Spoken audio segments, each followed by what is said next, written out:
September 19th, 1940. Warsaw, Poland. Captain Witold Pilecki stood in a crowd of civilians being rounded up by German soldiers during a street blockade. Unlike the terrified people around him, Pilecki had deliberately walked into this trap. He carried false identity papers identifying him as Tomasz Serafiński, a common laborer. His real documents, proving he was a Polish cavalry officer and resistance fighter, were safely hidden elsewhere. As German soldiers shoved prisoners into trucks with rifle butts and shouted commands, Pilecki kept his face neutral. He couldn't show the fear he should have felt. He couldn't show the determination that actually filled him. Because Witold Pilecki was doing something no sane person would attempt. He was getting himself arrested and sent to Auschwitz concentration camp. On purpose. The plan was insane. Auschwitz was already known in the Polish underground as a death camp where prisoners disappeared and never returned. The Germans had established it in June 1940, and already thousands of Poles had been sent there. Almost none had come back. Those who did spoke of systematic murder, starvation, torture, and conditions beyond human endurance. And Pilecki was volunteering to go there. His mission was simple to state but impossible to execute. Infiltrate Auschwitz. Gather intelligence on what was really happening inside, organize a resistance network among prisoners, and eventually prepare for an uprising coordinated with an external Allied attack on the camp. The Polish underground needed to know what the Germans were doing at Auschwitz. They needed someone inside to organize resistance, and they needed someone brave enough or crazy enough to volunteer. Pilecki was both. The trucks carried prisoners to Pilecki prison in Warsaw, where they spent 3 days in overcrowded cells before being loaded onto trains.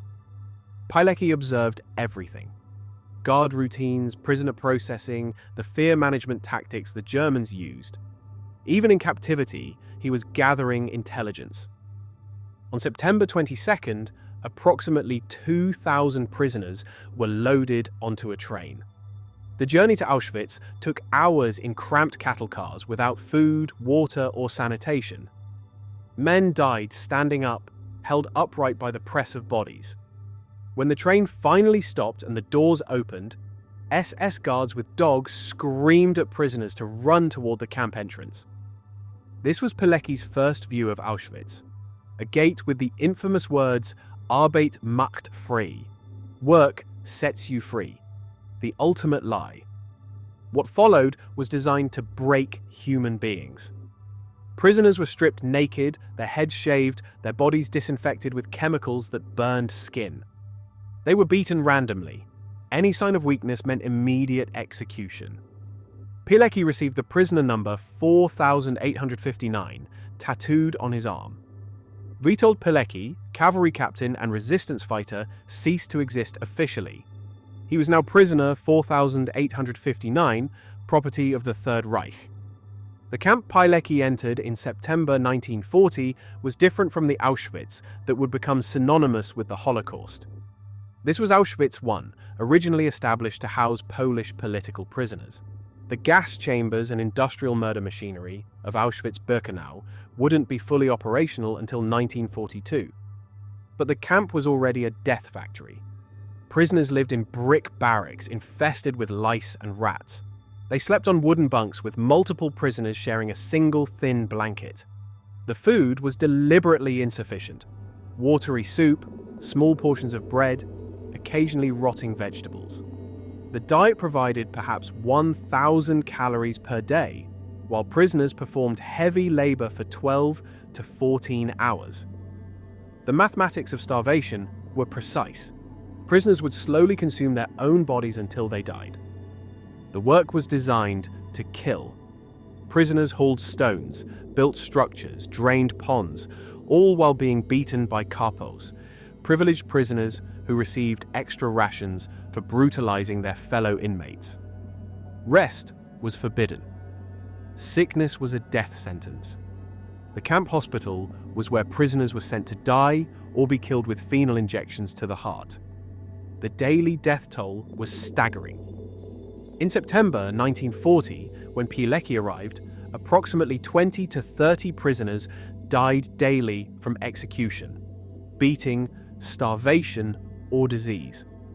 The bodies were carried to the crematorium, a small facility that ran constantly to dispose of corpses.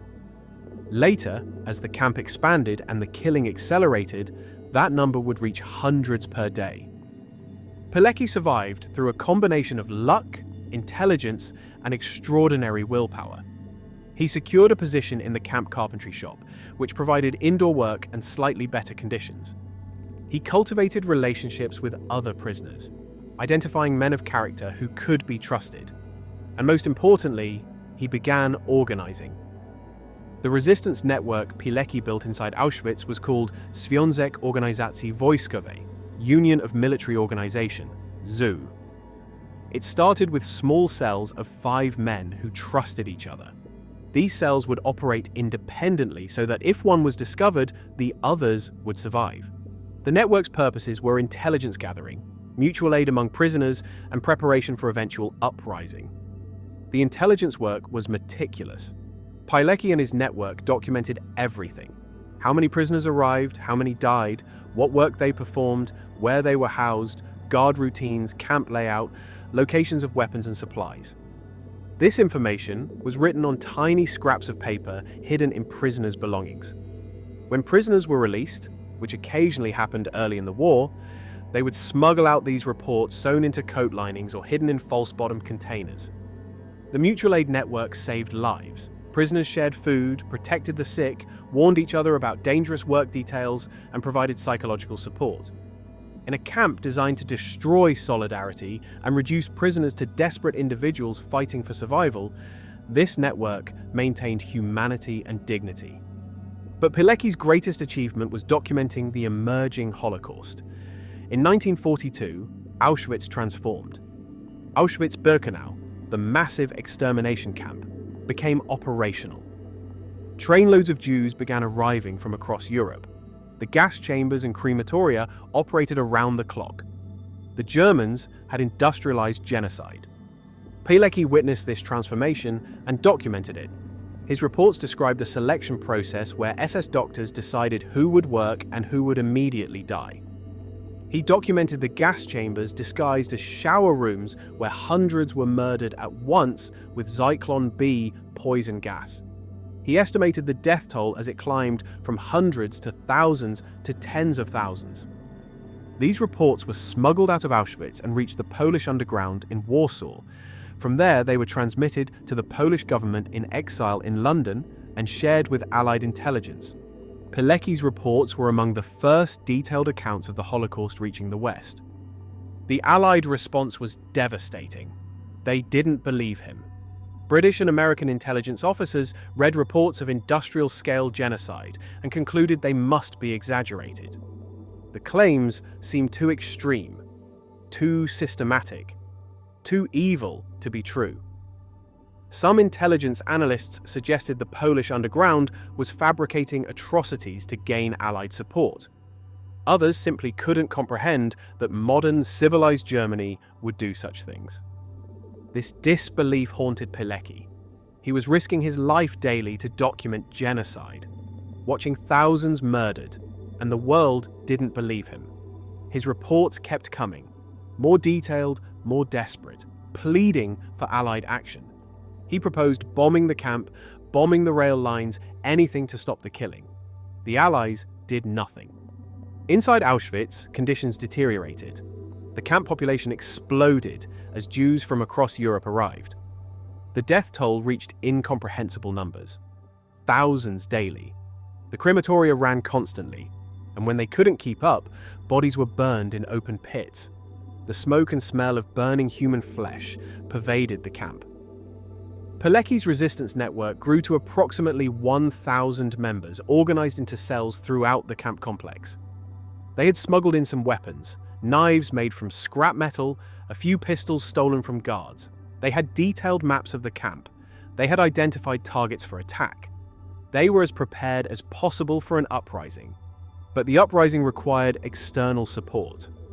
The plan was that the resistance would seize key positions inside the camp, while Allied forces or Polish underground units attacked from outside, overwhelming the guards and liberating prisoners. Pilecki repeatedly sent messages requesting this support. It never came. The Allies were focused on conventional military operations. The Polish underground, decimated by German repression, lacked resources for such an attack. The uprising Pilecki prepared for would never happen. By early 1943, Pilecki realized several things. First, the Allies weren't going to attack Auschwitz. Second, his usefulness inside was diminishing. He documented what was happening, organized resistance, done everything possible. Third, he needed to escape and deliver his testimony in person, since his written reports weren't believed. Escape from Auschwitz was considered impossible. The camp was surrounded by multiple fences topped with barbed wire and electrified. Guard towers with machine guns overlooked every approach. Prisoner work details were closely watched. The surrounding countryside was hostile. German civilians would report any escaped prisoner. And even if someone escaped the immediate camp area, they faced hundreds of kilometers of German-occupied territory before reaching safety. Approximately 800 prisoners attempted escape during Auschwitz's operation. Fewer than 200 succeeded. Most were caught within hours and executed in front of assembled prisoners as deterrent. But Pilecki had spent 2.5 years studying the camp, building networks, and preparing. On April 26, 1943, Pilecki and two trusted resistance members executed their escape plan. They were assigned to a work detail at a camp bakery located outside the main camp perimeter. Over weeks, they had stolen civilian clothes and hidden them at the bakery. They had studied guard shift changes and identified a window of opportunity. During the shift change, when guard attention was momentarily divided, the three men changed into civilian clothes, cut through a fence, and simply walked away. They walked calmly, like civilians going about business. Anyone watching would see three men, not running or acting suspicious, just walking with purpose. They walked for hours, putting distance between themselves and the camp. When they were far enough away, they ran. They ran through fields and forests, avoiding roads and villages. They ran until their bodies gave out, then they walked, then they ran again. The escape was discovered within hours. The SS launched a massive search. Dogs tracked their scent. Patrols searched systematically. Civilians were alerted to watch for escaped prisoners. Pilecki and his companions evaded capture through a combination of preparation and luck. They had planned routes through unpopulated areas. They knew the terrain, and they received help from Polish civilians who hid them and provided food. After 7 days of evading pursuit, Pilecki reached Warsaw and made contact with the Polish underground. He was free. He had survived 947 days inside Auschwitz. Volunteer prisoner, resistance organizer, intelligence gatherer, witness to genocide. His first action upon returning was writing a comprehensive report on Auschwitz. The document, eventually known as Witold's report, was over 100 pages, detailing everything he'd witnessed. The camp structure, the killing methods, the prisoner population, the resistance network, and most importantly, the industrial genocide of European Jews. The report reached London. Again, it was largely dismissed or ignored. The Holocaust was simply too massive, too systematic, too evil for Allied leadership to fully accept or act upon. When they finally did act, when camps were liberated in 1945, even hardened soldiers broke down at what they found. Pilecki had been telling them for years. They hadn't listened. Pilecki didn't wait for Allied action. He continued fighting. He joined the Polish Home Army and participated in the Warsaw Uprising of August to October 1944, when Polish resistance attempted to liberate Warsaw before Soviet forces arrived. The uprising failed catastrophically. The Germans destroyed Warsaw systematically, killing approximately 200,000 Polish civilians. Pilecki fought through 2 months of urban combat, was wounded, and was captured when the uprising collapsed. As a prisoner of war, now with official military status rather than as a concentration camp prisoner, Pilecki was sent to German POW camps. He survived until liberation by American forces in 1945. He had survived Auschwitz, the Warsaw Uprising, and German POW camps. The war was over. He should have been safe. But Pilecki's story doesn't have a happy ending. Post-war Poland fell under Soviet control. The communist government viewed Polish Home Army fighters as threats. They had fought for a free, democratic Poland, not a Soviet satellite state. The NKVD, Soviet secret police, began arresting former resistance fighters. Pilecki was recruited by Polish intelligence to gather information on Soviet activities in Poland. In 1947, he was arrested by the Communist Security Service. The charges were absurd. Working for Western intelligence, planning to assassinate communist officials, organizing armed resistance. The trial was a show trial where the verdict was predetermined. On May 25, 1948, Witold Pilecki was executed by a shot to the back of the head in Mokotów prison, Warsaw. His body was dumped in a mass grave. His family wasn't informed. His name was erased from official history. The communist government declared him a traitor and enemy of the state. For decades, Pilecki's story was suppressed. The communist government couldn't acknowledge that a Polish hero had been executed by communist authorities. His Auschwitz reports remained classified. His sacrifice went unrecognized. He became a non-person, erased from history.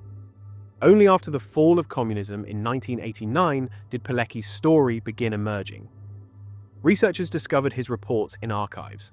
Survivors of his resistance network came forward. Historians pieced together his extraordinary life. In 2006, he was posthumously awarded Poland's highest military decoration, the Order of the White Eagle. In 2013, he was officially exonerated of all charges. But recognition came 65 years too late. Pilecki died believing his sacrifice had been for nothing. That his reports weren't believed, that the uprising never happened, that Poland ended up under Soviet control anyway. He died executed as a traitor rather than honored as a hero. The mathematics of Pilecki's sacrifice are staggering. 947 days inside Auschwitz. Approximately 1,000 prisoners organized into his resistance network. Hundreds of intelligence reports smuggled out. Documentation of genocide that saved no one because no one believed it.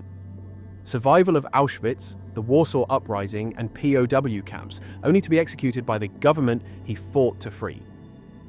Witold Pilecki volunteered for Auschwitz, a sentence of death that he somehow survived. He documented the Holocaust while Western allies dismissed his reports as exaggeration. He organized resistance under conditions designed to destroy solidarity. He escaped the inescapable. He kept fighting through the Warsaw Uprising. He survived the war, and then he was murdered by the people he fought to liberate. His story is heroism at its purest and most tragic. No glory, no recognition, no happy ending. Just sacrifice, duty, and the terrible knowledge that his reports, paid for with years in hell, weren't believed until it was far too late. Nancy Wake, the White Mouse with a 5 million franc bounty. August 1944. Montluçon, France. Nancy Wake stood in a barn surrounded by 7,000 armed Maquis resistance fighters, French partisans who had been coordinating attacks against German occupiers. She was their liaison to British Special Operations Executive, their coordinator for weapons drops, and increasingly, their tactical commander. The problem was immediate. German forces had discovered their location and were mobilizing for attack. Radio communication with London had been severed. The codes were lost. Without new codes, they couldn't call for supplies, couldn't coordinate with other resistance groups, couldn't request RAF support. The nearest radio operator with replacement codes was 500 kilometers away through German-occupied territory, across checkpoints and patrol zones. Nancy Wake, age 32, looked at her male colleagues and announced, "I'll go." They protested. 500 kilometers was impossible, the route was heavily patrolled, she'd be caught. Wake's response was characteristic. "I've cycled further before breakfast. I'll be back in 3 days." She wasn't joking. Nancy Wake threw her leg over a bicycle and began pedaling, 500 kilometers through Nazi-occupied France. past checkpoints, through patrol zones, across mountains, racing against time to get codes that would keep 7,000 resistance fighters alive. It was audacious. It was impossible. And for Nancy Wake, the woman the Gestapo called the White Mouse, because she always escaped their traps, it was just another Tuesday. Nancy Wake's path to becoming the Gestapo's most wanted person began far from war-torn France. Born in New Zealand in 1912, raised in Australia, Wake was a rebellious child who ran away from home at 16 to work as a nurse. She saved money, traveled to London, and reinvented herself as a freelance journalist. In the 1930s, Wake's journalism took her across Europe. She was in Vienna in 1933 and witnessed Nazi brutality firsthand. She saw brown shirts beating Jewish people in the streets. The experience radicalized her. She later said, "I saw what the Nazis were doing. I knew I would fight them if I ever got the chance." In 1939, living in Marseille, France, Wake married Henri Fiocca, a wealthy French industrialist. When Germany invaded France in 1940, Wake could have fled to safety. Her British passport and husband's wealth offered escape. Instead, she stayed and fought. Wake began by helping Allied soldiers escape from France. After the fall of France, thousands of British and Allied soldiers were trapped behind German lines. Wake used her husband's money and her own ingenuity to create an escape network, smuggling soldiers through Vichy France to Spain from where they could return to Britain. The work was dangerous. Discovery meant torture and execution. But Wake excelled at it. She was beautiful, charming, spoke fluent French, and could talk her way through any checkpoint. She would flirt with German officers, convince them she was harmless, and meanwhile smuggle Allied soldiers right under their noses. The Gestapo knew someone was running an escape network in Marseille. They didn't know who. Wake was too careful, too clever. She used multiple false identities, constantly changed her patterns, and left no trail. The Gestapo became obsessed with finding the mysterious operative they nicknamed the White Mouse, always evading their traps, slipping through their fingers. By 1943, Wake had helped over 1,000 Allied soldiers escape, but the Gestapo was closing in. They had no photo of her, but they knew she existed. The bounty on the White Mouse reached 5 million francs, the highest bounty placed on any Allied agent in France. In November 1943, the Gestapo finally got close. Wake was away from Marseille on an operation. While she was gone, the Gestapo arrested her husband, Henri, demanding information about his wife's activities. Henri refused to talk. The Gestapo tortured him for information about the White Mouse. He died without revealing anything. Wake learned of Henri's arrest and death while in hiding. The man she loved had been murdered because of her resistance work. She could have collapsed in grief. Instead, she channeled her rage into fighting. She had to flee France. The Gestapo now knew her face from descriptions. Multiple escape attempts failed. Finally, on her 6th attempt, Wake crossed the Pyrenees Mountains on foot, a treacherous journey through snow and ice that killed many refugees. She made it to Spain, then to Britain. In London in 1944, Wake volunteered for the Special Operations Executive, SOE, Britain's sabotage and espionage organization operating in occupied Europe.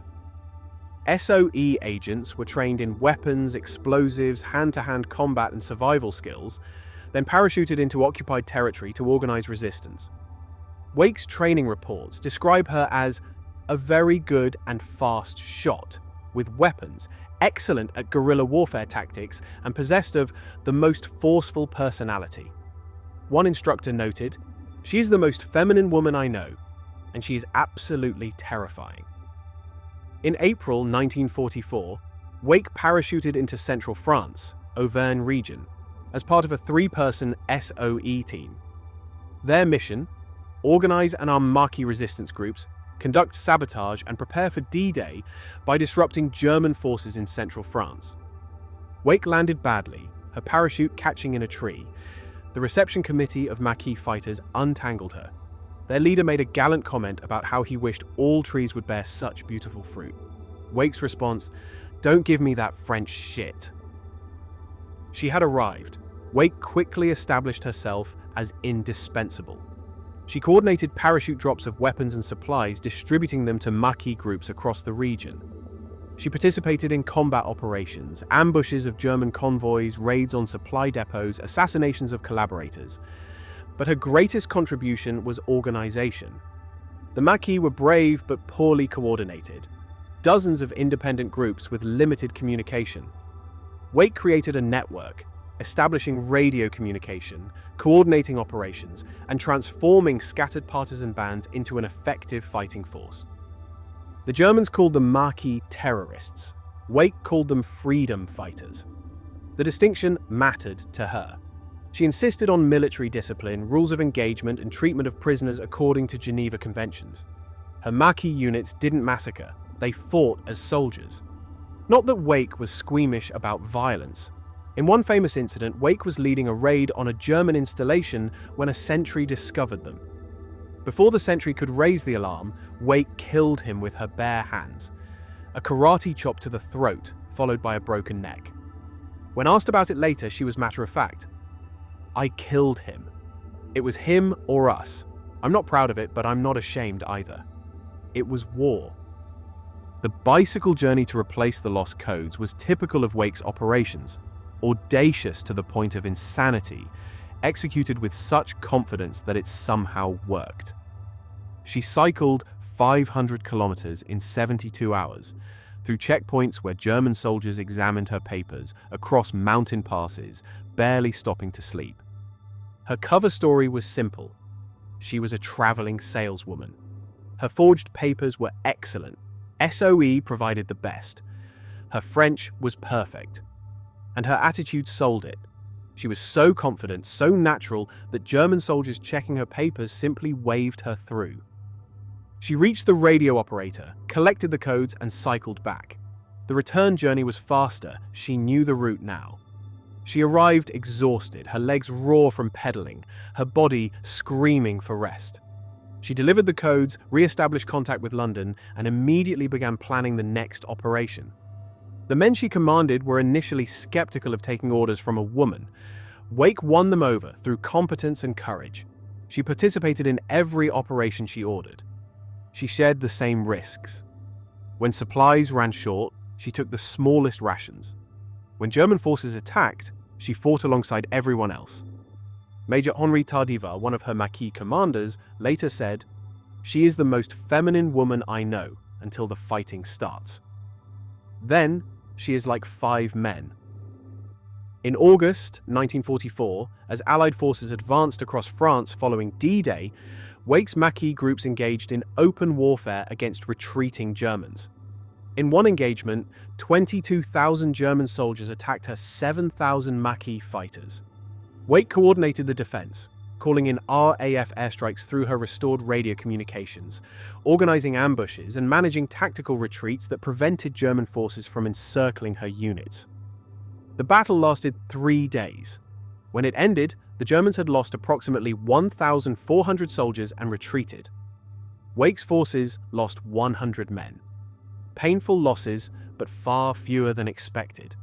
The German retreat through central France had been severely disrupted, their supply lines cut, their ammunition expended fighting resistance forces rather than Allied armies. When American forces finally reached Wake's area in September 1944, they found an organized resistance army that had liberated multiple towns, captured German prisoners, and provided detailed intelligence on German dispositions. The Americans were impressed. This wasn't a rabble of guerrillas. It was an effective military force. Wake's contribution to the liberation of France was immense. Her Maquis groups killed over 1,400 German soldiers and captured 18,000 prisoners. They destroyed bridges, rail lines, and supply depots. They tied down German forces that could have reinforced positions against Allied advances. And they maintained morale among French civilians, proving that resistance was possible and effective. After France was liberated, Wake wanted to continue fighting. She volunteered for operations in the Far East. But before deployment, the war ended. Wake had survived. The recognition came slowly. Britain awarded her the George Medal, the highest civilian decoration for gallantry. France made her a Chevalier of the Legion of Honor, later upgraded to Officier. The United States awarded her the Medal of Freedom. Australia eventually recognized her with multiple honors. But for Wake, the recognition felt hollow. Henri was dead, murdered by the Gestapo because of her activities. The Gestapo officer who had ordered Henri's torture was never found. Wake spent years trying to locate him, wanting justice or revenge. She never found him. After the war, Wake struggled to adapt to civilian life. She had spent years living on adrenaline, constantly in danger, fighting for survival and freedom. Peacetime felt empty. She tried various occupations. None satisfied her. She drank heavily. Her marriage to a British officer ended in divorce. In interviews decades later, Wake was unsentimentally honest about her war experiences. "I killed a lot of Germans, and I'm not sorry about it. They were the enemy, and I was at war. I did what I had to do. I'd do it again." But she also expressed frustration with post-war recognition, or lack thereof. "The men who did less than I did were promoted and decorated. I was a woman, so I was expected to go back to being decorative. I wasn't interested in being decorative. I'd been a soldier." Wake never returned to France permanently. Too many memories, too much loss. She lived in Britain, then Australia, maintaining contact with surviving Maquis fighters through letters. Annual reunions brought together the men she'd commanded, now aging but still calling her Madame André, her code name during the war. The men who served under Wake remained fiercely loyal. When she struggled financially in later life, SOE agents received minimal pensions. Former Maquis fighters raised money to support her. When she needed medical care, they organized assistance. The bonds forged in war transcended decades. In 2001, at age 89, Wake sold her medals to pay for living expenses. The Australian government, embarrassed, intervened and bought the medals for display in the Australian War Memorial. Wake was pragmatic. "I sold them because I needed money. They're just metal and ribbon. The real memories are in here," tapping her head. Wake died in London on August 7, 2011, at age 98. She had outlived most of the men she'd commanded, most of the Germans who'd hunted her, and most of the people who remembered the war firsthand. Her ashes were scattered in Montluçon, France, the area where she'd commanded her Maquis forces. The obituaries described her as the most decorated servicewoman of World War II. The woman with a 5 million franc bounty who had always escaped. The white mouse who had eluded the Gestapo's traps. But the descriptions felt inadequate for capturing who Nancy Wake really was. She was a woman who saw evil and chose to fight it, who lost her husband to the Gestapo and channeled her grief into resistance, who organized 7,000 fighters and led them in combat, who cycled 500 kilometers through enemy territory because the mission required it, who killed when necessary and felt no shame, who survived the war but never truly escaped it. The mathematics of Wake's war are staggering. Over 1,000 Allied soldiers helped to escape France before 1943. Over 1,400 German soldiers killed by her Maquis forces. 18,000 German prisoners captured. Countless sabotage operations disrupting German logistics. 5 million francs, the highest bounty placed on any Allied agent. But numbers can't capture courage. They can't measure the fear Wake felt every time she talked her way through a checkpoint, knowing discovery meant torture and death. They can't quantify the rage she channeled into resistance after Henri's murder. They can't calculate the loneliness of command, sending men into operations where some wouldn't return. Nancy Wake was ordinary in many ways, a journalist who married well and could have sat out the war in comfort. But she chose to fight. She chose danger over safety, action over passivity, resistance over submission. And in choosing to fight, she became extraordinary. The Gestapo called her the White Mouse because she always escaped, but the nickname missed the point. Mice run and hide. Nancy Wake hunted. She coordinated armies, planned attacks, killed enemies, and liberated towns. She wasn't prey evading predators. She was a predator that predators couldn't catch. When asked late in life if she had any regrets, Wake's response was characteristic. "I wish I'd killed more Germans." That probably sounds terrible, but they killed my husband. They killed my friends. They tried to kill me. I don't regret fighting them. I regret that the war ended before I could kill more of them. It's brutal honesty that modern sensibilities find uncomfortable. But Wake lived in brutal times. She witnessed Nazi atrocities in Vienna in the 1930s. She watched France fall. She lost her husband to Gestapo torture. She commanded men who died fighting for freedom. In that context, her lack of remorse for killing enemy soldiers isn't bloodthirstiness. It's the perspective of someone who understood viscerally what was at stake. Nancy Wake proved that women could fight as effectively as men, not in supportive roles, but in combat leadership. The 7,000 Marquis fighters she commanded weren't following her because regulations required it. They followed her because she was competent, courageous, and effective. She earned their respect through actions, not through rank or gender politics. Her legacy influenced how militaries view women in combat. The SOE had employed women operatives since early in the war, but Wake's scale of operations, commanding thousands in actual combat, was unprecedented. After the war, arguments against women in combat roles became harder to sustain. Wake had proven capability under conditions where failure meant death. The White Mouse who eluded the Gestapo, who cycled 500 kilometers for radio codes, who killed a German sentry with her bare hands, who commanded 7,000 fighters, who helped liberate France. Nancy Wake was all of these. But perhaps most impressively, she was someone who saw evil and chose to fight it, regardless of cost. That choice, to resist rather than collaborate or flee, defines heroism.